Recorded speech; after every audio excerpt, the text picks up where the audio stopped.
Hi అండి. ఈరోజు day 9. యాక్చువల్గా ఈ 20 డేస్ ఛాలెంజ్ ఎప్పుడైతే స్టార్ట్ చేశానో అప్పటి నుంచి కూడా 5 డేస్ చాలా బాగా మంచి ప్రాఫిట్స్ వస్తూ ఉండినాయి. రాను తర్వాత అంతా కూడా లాసెసే బుక్ చేసుకుంటూ ఉన్నాను. నేను అసలు ఏమైంది యాక్చువల్గా అనేది తెలియడం లేదు. నేను మెయింటైన్ చేసిన నా జనరల్ ప్రకారం చూసుకున్నట్టయితే నేను అగ్రెసివ్ ఎంట్రీస్ ఒకటి తప్పు చేస్తున్నాను. రోజుకి 1 లేదా 2 ట్రేడ్స్ చేయకుండా ఓవర్ ట్రేడింగ్ అనేది చేస్తున్నాను. ఇంకోటి ఓవర్గా లాస్ బుక్ చేసుకుంటున్నాను. ఈ 3 మిస్టేక్స్ అనేది చేస్తున్నాను అనేది నాకు క్లారిటీగా బాగా అర్థమైపోయింది. అందుకోసమే ఇలా లాసెస్ బుక్ చేసుకుంటున్నాను. ఈరోజు చూడండి, యాక్చువల్గా 4710 రూపీస్ లాస్ అనేది బుక్ చేసుకోవాల్సి వచ్చింది.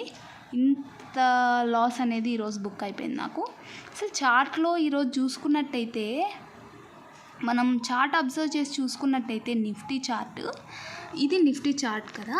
ఈ నిఫ్టీ చార్ట్లో మనం అబ్జర్వ్ చేసి చూస్తే మార్నింగ్ నేను ఎంట్రీ అనేది సిఈ అంటే అప్వర్డ్ మూమెంట్ ఎక్కడ తీసుకున్నానంటే యాక్చువల్గా ఈ మూవింగ్ యావరేజ్ సపోర్ట్ ఉంది కదా, ఈ పర్టికులర్ రీజన్లో నేను సపోర్ట్ దగ్గర తీసుకున్నాను. అంటే 22,691 క్రాస్ అయిపోయాక నేను ఎంట్రీ అనేది తీసుకున్నాను యాక్చువల్గా. బట్ ఏమైంది అని అంటే రివర్సల్, అసలు పుల్ బ్యాక్ వస్తుంది, అప్వర్డ్ వెళ్తుంది, పుల్ బ్యాక్ వస్తుంది అండ్ అప్వర్డ్ వెళ్తూ ఈ డికే వల్లనే ఎక్కువ లాసెస్ అనేది జరుగుతూ ఉన్నాయి. యాక్చువల్గా నేను ఈ లాస్ అనేది కన్సాలిడేషన్ రావడం వల్ల బుక్ చేసుకోవాల్సి వచ్చింది. తర్వాత ఇంకా నెక్స్ట్ క్యాండిల్కి ఇమీడియట్గా ఫాల్ వచ్చింది అప్ టు 22,674 వరకు.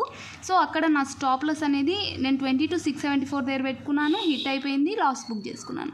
తర్వాత ఏం చేశానంటే ఇక్కడి నుంచి మళ్ళీ ఇక్కడ ఎంట్రీ తీసుకున్నాను. మిస్టేక్ ఇక్కడ చేశాను, ఒక డౌన్వర్డ్ మూమెంట్ ఎంట్రీ 22,674 దగ్గర ఇమీడియట్గా అది ఎగ్జిట్ అయిపోయి ఎంట్రీ తీసుకున్నాను. అప్పటి నుంచి కూడా మార్కెట్ అప్వర్డ్ వెళ్తూనే ఉంది అప్ టు ఇక్కడ వరకు. ఎప్పుడైతే నేను ఈ రేంజ్ క్రాస్ అయిందో, ఇక్కడ కన్సాలిడేషన్ అయిన రేంజ్ ఉంది కదా, ఆ రేంజ్ క్రాస్ అయినాక నేను ఎగ్జిట్ అయిపోయాను. సో లాస్ అనేది బుక్ చేసుకోవాల్సి వచ్చింది. ఇలా దీంట్లో లాస్ అనేది బుక్ చేసుకున్నాను. తర్వాత బ్యాంక్ నిఫ్టీ చార్ట్ మనం అబ్జర్వ్ చేసి చూసినట్టయితే బ్యాంక్ నిఫ్టీలో లాస్ ఎక్కడ జరిగింది అని అంటే మార్నింగ్ పర్ఫెక్ట్ ఎంట్రీ అనేది నేను తీసుకున్నాను 9:35 క్యాండిల్లో. ఇమీడియట్గా పైకి వెళ్ళిపోయింది అప్ టు 49,954 వరకు. బట్ నేను ఆ పొజిషన్లో బుక్ చేసుకుందాం అనే లోపే ఇమీడియట్గా ఈ క్యాండిల్ చూడండి హైట్ అయింది, పైన టచ్ అయింది, రివర్సల్ వచ్చేసింది. ఇమీడియట్గా లాస్ అనేది బుక్ చేసుకోవాల్సి వచ్చింది. తర్వాత నేను ఏ ఎంట్రీ తీసుకోలేదు. తర్వాత 3 PM తర్వాత అవుట్ ఆఫ్ ద మనీ తీసుకోవడం వల్ల 200 రూపీస్ లాస్ అనేది బుక్ చేసుకోవాల్సి వచ్చింది. ఇలా ఈరోజు డే 9 ట్రేడ్స్ అన్నీ కూడా బ్యాడ్గా తీసేసుకొని లాస్ అనేది బుక్ చేసుకున్నాను.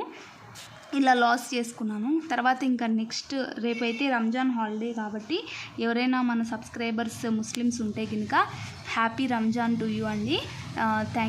హ్యాపీ రంజాన్. మీకు ఈ రంజాన్ అంతా బాగా కలిసి రావాలి, ఇయర్ అంతా బాగుండాలని మనస్ఫూర్తిగా కోరుకుంటున్నాను. ఎవరైనా కొత్త వాళ్ళు కనుక మన ఛానల్ చూసినట్టయితే please like, share and subscribe చేసుకోండి. Thank you so much for watching this video. Thank you అండి.